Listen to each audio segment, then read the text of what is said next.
Okay, now I'm going to show you the ARACOM attenuator with a master volume amp. Because a lot of people out there have amps with master volumes and are probably thinking, well, what do I need an attenuator for? Well, as we all know for a fact, that even if you have a master volume on your amp, you still have to turn it up pretty darn loud, say 5, halfway, till you get your power section working and you get all that wonderful tube feel and tone in the tone path, in the sound, in your hands. So I'm going to start out with a double clone amp and the attenuator, bypass, no attenuation.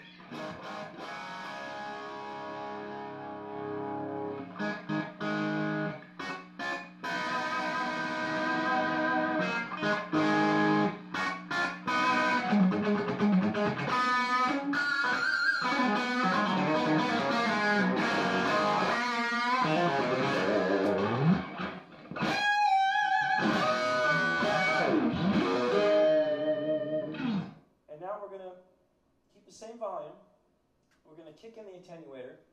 I flip the unit around so you can watch me step into the different steps of attenuation.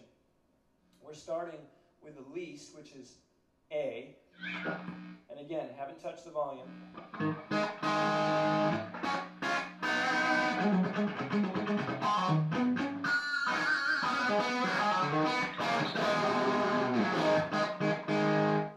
You go to B.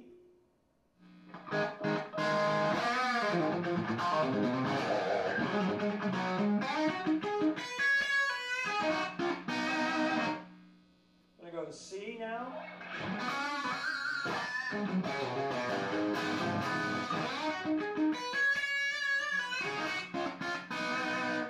We go to D, another step down.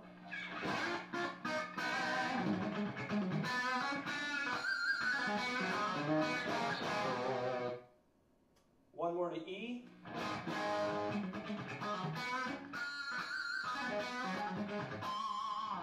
Okay.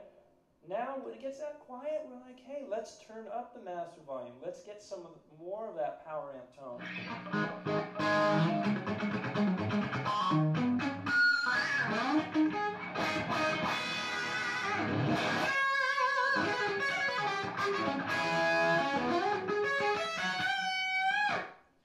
And now we're going to go to the deepest mode of attenuation, which is a variable load. And that brings you into this other side of the unit, where we can dial in 2 different levels of attenuation, minimum and maximum. We're going to start with a minimum.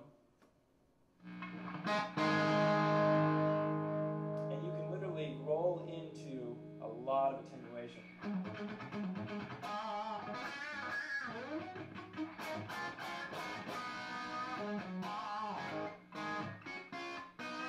But we can go one step more than that and go to the max variable attenuation.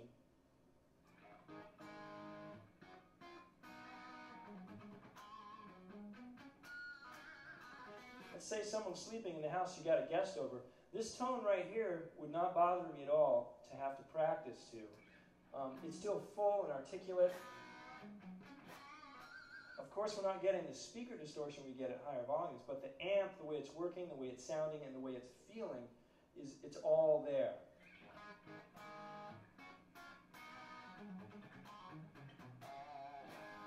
And then we're going to kick that out of attenuation mode just to see how loud we were, just for fun. Put on your headphones.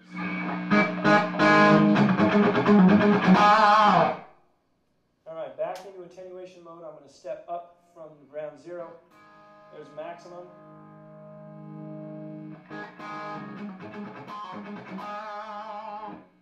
Up to minimum.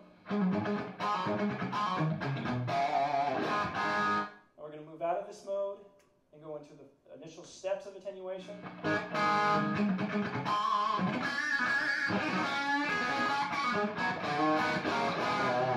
One more up.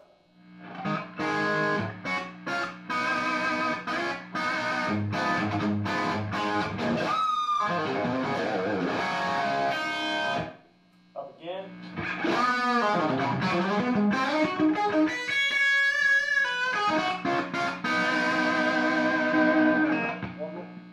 One more up again.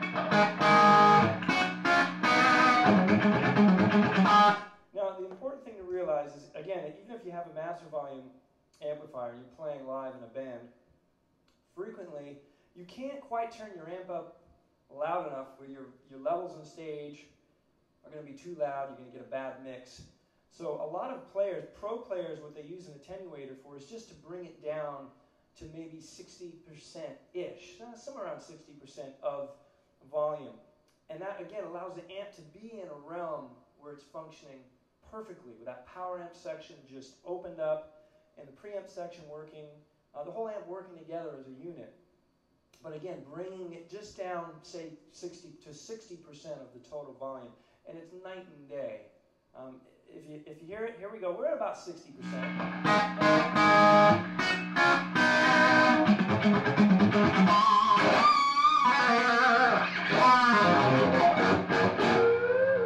Now we're going to take the attenuator off, and it's going to be about twice as loud.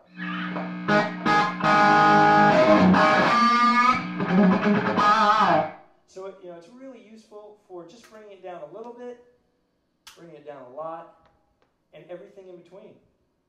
The great thing about the unit is it is virtually transparent. No attenuator can be perfectly transparent because you're always attenuating the sound. But to my ear and to many other people's ears who have heard it, it's about as perfect as you're going to get.